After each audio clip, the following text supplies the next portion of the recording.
Manic Street Preachers, a popular Welsh rock band formed in 1986. This group featured lyricist and guitarist Richey Edwards, who was born on December the 22nd, 1967. Richey actually started as the driver and roadie for the band, but he was soon accepted as part of their group in 1989.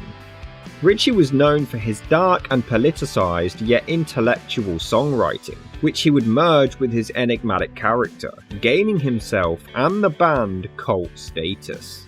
They found he actually possessed very little musical talent as far as the instruments were concerned. He did, however, contribute his lyrics and insight to their image. Richey would only pretend to play the guitar on stage, but it was all an act. Him and the bassist Nicky Wire would write the songs together, and their third album, The Holy Bible, was allegedly 80% written by Richey Edwards. Richey directed the band, and many credit him as the main reason for their success. So much so, he was even nicknamed Richey Manic. He even wanted to produce a concept album, describing it as Pantera meets Nine Inch Nails meets Screamadelica. But lead guitarist and singer James Dean Bradfield was unsure of the idea. I was worried as chief tunesmith in the band that I wasn't actually going to be able to write things that he would have liked. There would have been an impasse in the band for the first time born out of taste. On May the 15th, 1991, NME journalist Steve Lamacq doubted the band's authenticity and values, and didn't want the punk ethic abused by them, leading to an argument between himself and Richey after a gig in Norwich. Lamacq questioned Richey's passion for the music, leading to Edwards carving the words "for real" into his arm with a razor blade, which gained him incredible notoriety in the music industry, though the wound did require 18 stitches to heal.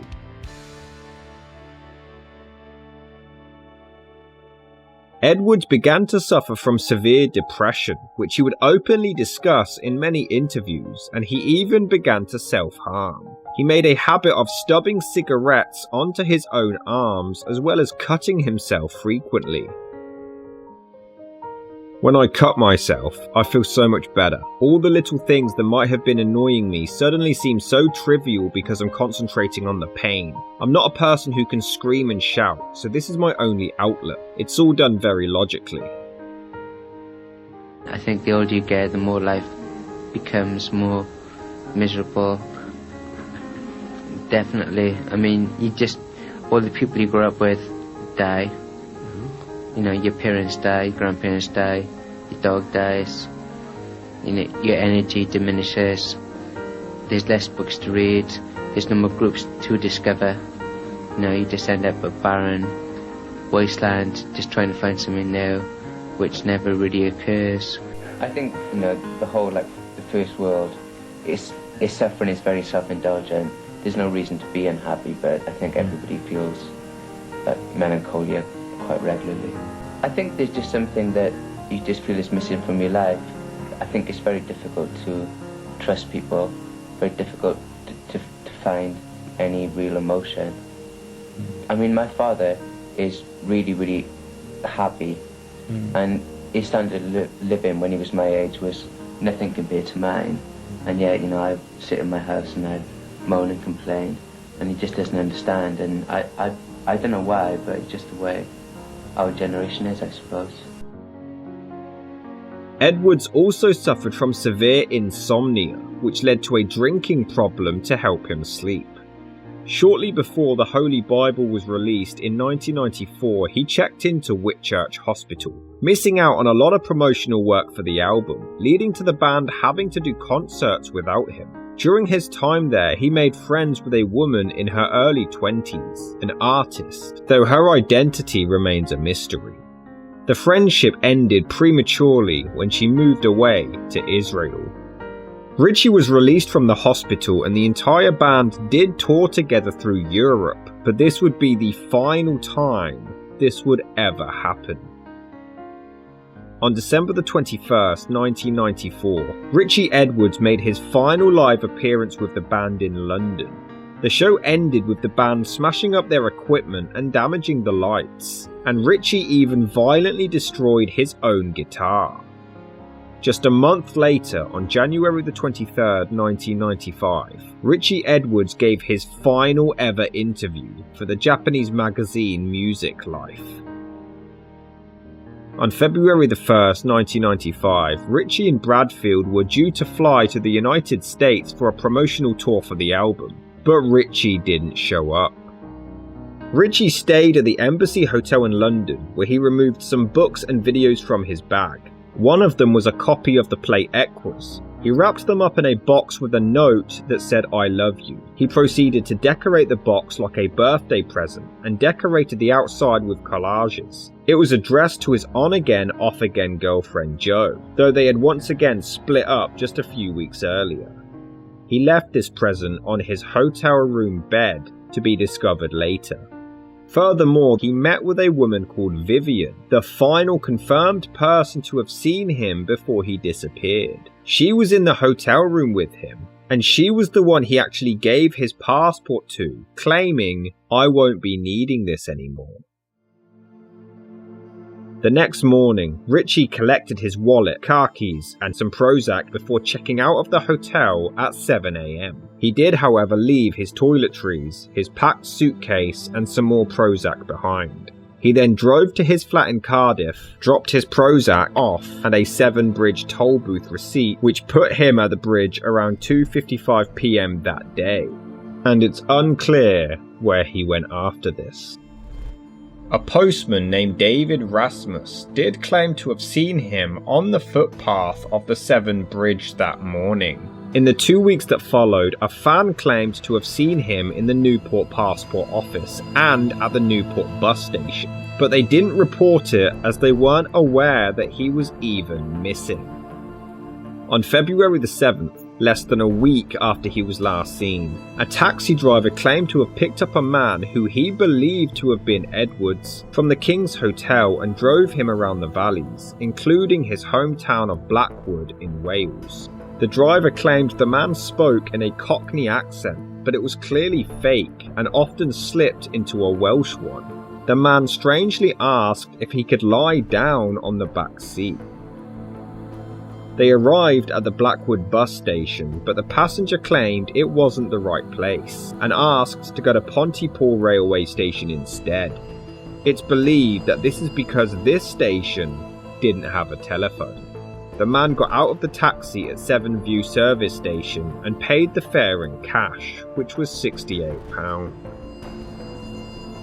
On February the 14th, a week later, Richey's Vauxhall Cavalier received a parking ticket at that same service station, and 3 days later it was reported as being abandoned.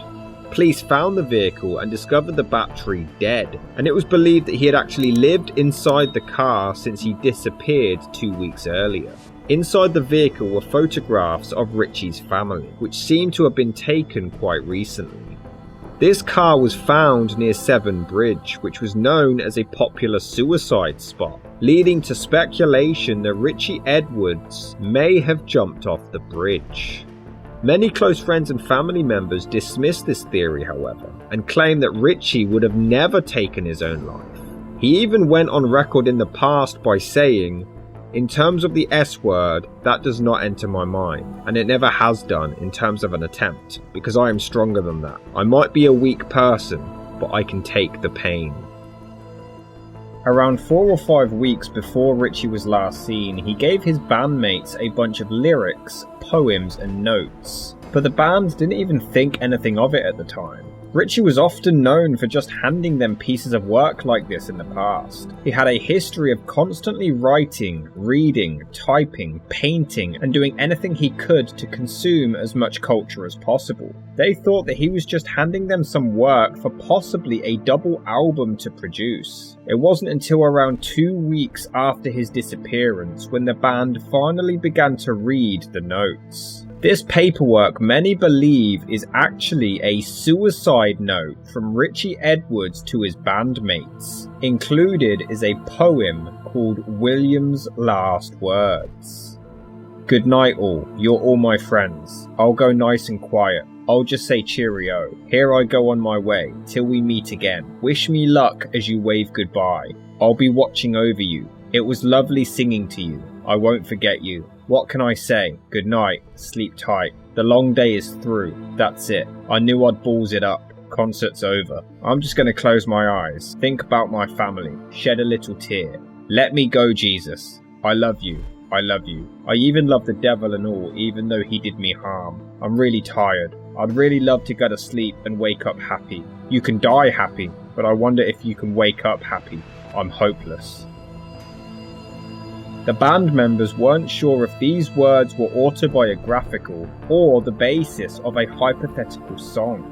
But most believe that it was definitely Richey talking about his own feelings. These notes would actually be the foundation of their album Journal for Plague Lovers. The band did continue to release music and tour without Richey, though in tribute the band would perform their shows with an extra microphone set up in his memory, though for the entirety of the shows it would remain unused.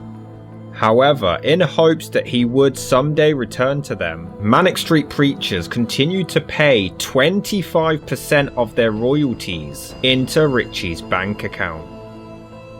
Since disappearing, there have been many reported sightings of the lyricist in India, Fortaventura, and even Lanzarote. None of these have ever been investigated, as there was just no evidence to follow them any further. The investigation itself was always heavily criticised. The police allegedly didn't take Richey's mental state into account when looking into his disappearance. In 2002, 7 years after he was last seen, his family did have the option to declare him legally dead, but they refused to do so, and he remained a missing person until November the 23rd, 2008, when he was finally presumed dead, 13 years after he was last seen. Though the police do consider the case still open, and they are still willing to hear new developments. His parents, Sherry and Graham Richards, sadly passed away in 2013, having never discovered what happened to their son. There was even a psychic called Angie Kruger who claimed to have the ability to speak to Richey Edwards. She claimed he was her spirit guide, and she began charging people to come and talk to the possibly deceased star, making money off of his fans, but it was all a giant scam. However, years later, more information came out to suggest that Richey Edwards was in fact still alive and hiding in Israel. It was a popular rumour in Wales for a while, and his sister Rachel did confess that he had spoken about visiting that area for quite some time before he disappeared. He even had tattoos that indicated he wanted to do so, leading many to believe that he did this to be with the previously mentioned mysterious friend he made in the hospital. His sister had worked on a book about him, and she attempted to contact this woman, but they failed to track her down, and she has never been found since. But the police never even searched in Israel, and this theory has never been investigated further. Not only was Richey suffering from depression and insomnia, but also possible anorexia and undiagnosed Asperger's syndrome. It's believed that he may have run away to shut out the rest of the world as a coping mechanism, which is quite popular amongst people with the disorder. Around 2 weeks before he was last seen, Richey withdrew £200 a day from his bank account, which ultimately ended up totaling £2,800. Some believe this was intended for the planned trip to the States, while it was also discovered that he had just ordered a new desk for his flat in Cardiff. However, this would have only explained half of the money, and there was no evidence of this desk transaction even taking place. The night before he disappeared, Richey met with a friend called Vivian, and he gave her a book called Novel with Cocaine, and asked her to read the introduction. In doing so, the author describes themselves staying in a mental asylum, but the writer left the manuscript for the book for publication before completely vanishing themselves. And to make the similarities even more uncanny, when the author did this, they also handed over their passport. According to Richey's sister Rachel, he always seemed to have a deep fascination with disappearances since he was a child. He even displayed this in his schoolwork at a young age. In one piece, as early as 1980, when he was just 13 years old, he wrote a piece on escaping over the Severn Bridge. A year on, he wrote another piece on escaping his life and living abroad with complete freedom. Furthermore, Richey had family members in the past who had also isolated themselves from others and seemingly hid themselves away. He had a great aunt called Bessie who shunned everyone, including her own relatives, and remained in her childhood home, living as a reclusive hermit for over 80 years, all on her own. He also had an uncle called Shane who headed out on a voyage to the United States in the early 1960s to gain a degree in a university in Texas. But he didn't contact the family for over 5 years, completely falling off the grid altogether. These stories of his relatives did always seem to interest Richey over the years. He also had a book collection with pages that were previously turned over, detailing subjects of disappearances or life in exile. It's believed that certain confrontations led him to wanting to escape the media, as well as an ongoing fascination with authors or characters who would isolate themselves, such as J.D. Salinger, who wrote Catcher in the Rye, as well as French poet Arthur Rimbaud, who left his work to live in the wilderness. Furthermore, one of his favourite movies was the 1983 film Eddie and the Cruisers, which features the story of a 1960s rock and roll band whose singer and lyricist vanishes after a dispute with the record label. He also spoke fondly of an old television show, The Fall and Rise of Reginald Perrin, which is a dark comedy whose titular character fakes his own death. It's believed that Richey was intelligent enough to stage his own death, and if anybody was able to do it, he would be the one to be able to pull it off. Though other theories consist of Richey seeking help, but with people who couldn't be trusted and they may have murdered him. One unknown Irishman claimed that Richey actually paid him to kill him and dispose of the body afterwards, but this confession was never followed up on further. Richey's disappearance gained mainstream notoriety and he started a whole legacy. He was one of the first celebrities to ever discuss depression or self-harm publicly and in such great detail, but he did so without wanting pity or sympathy, but with complete honesty. Though others weren't pleased, as they believed he would then inspire young people to self-harm or even commit suicide.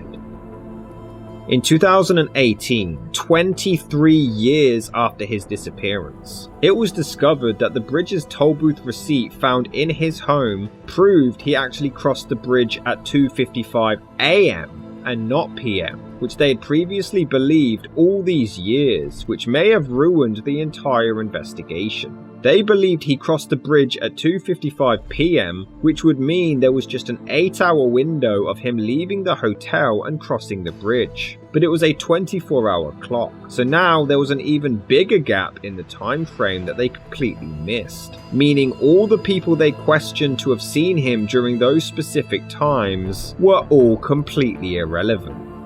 But furthermore, he couldn't have checked out the hotel at 7 AM if he crossed the Severn Bridge hours earlier at 2:55, leading some to believe that he either had someone helping him and they checked out for him, or they crossed the bridge themselves as a way to throw people off the scent.